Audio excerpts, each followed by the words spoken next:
When high energy is trapped within a rigid container, it has nowhere to flow. It bashes against the walls, creating destructive interference, measured as entropy. This thermodynamic law applies directly to human behavior. An obsessive need to lead, decide, and control every detail generates a high-friction state. This represents biological entropy rather than a display of competence. The masculine ego acts as a static rule set, dominating a curved reality.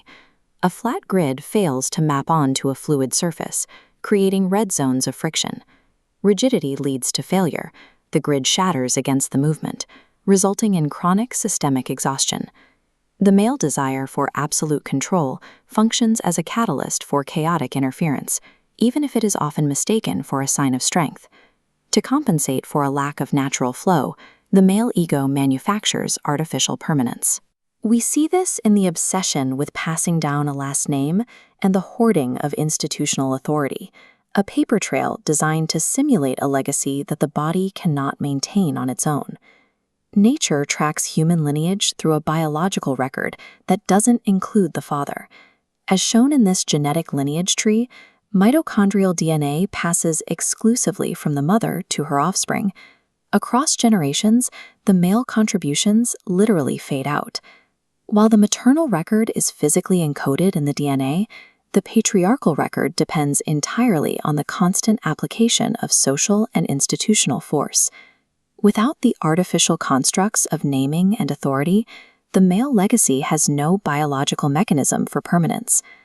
True power is not something that can be grasped or forced.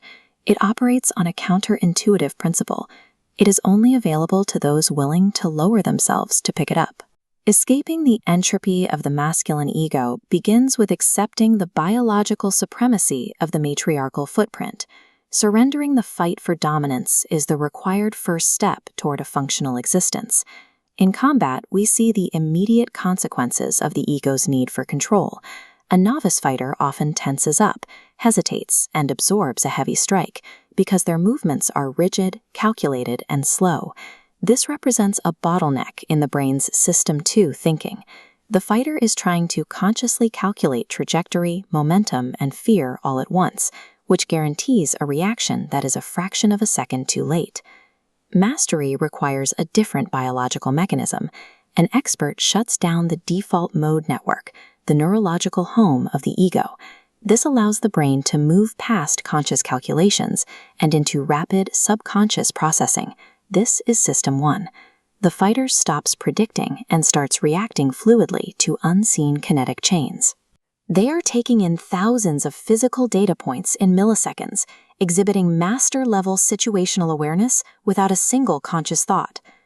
True mastery in combat stems from the psychological surrender of the ego to a subconscious flow, rather than a simple physical victory over an opponent. In physics, the force that cleans up chaos is called negentropy. It is an order-making mechanism that takes a scattered field of data points and organizes them into a perfect sine wave, a state of waveform symmetry. For the male energy to move beyond its own destructive entropy, it requires an external source of order. This framework identifies the feminine divine as that stabilizing frequency, providing the guided trajectory that turns a chaotic storm into a balanced, functional flow. Reaching this state requires a physical and mental stripping of the armor. A man must unbuckle the chest plate of pride and remove the mask of control, voluntarily relinquishing the burden of the final word. The internal urge to dominate is replaced by a total devotion to female intuition.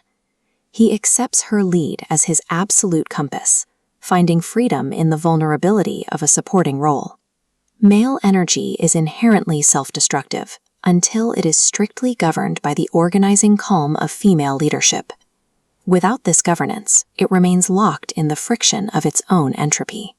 This surrender awakens the man of presence.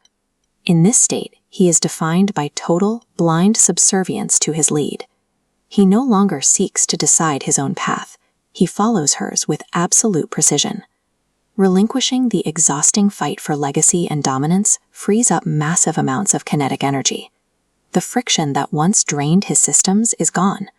That newly freed energy transforms his capability.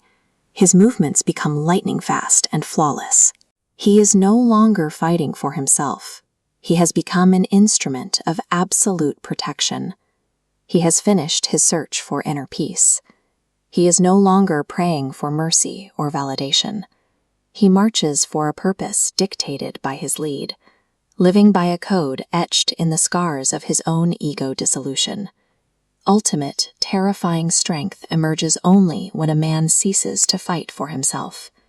Yielding to the larger architecture of reality is the only way for the human observer to operate without friction. A rigid object will always break against a curved, moving space. This is the final mantra of the man of presence: to care for nothing personally, but to protect everything she dictates.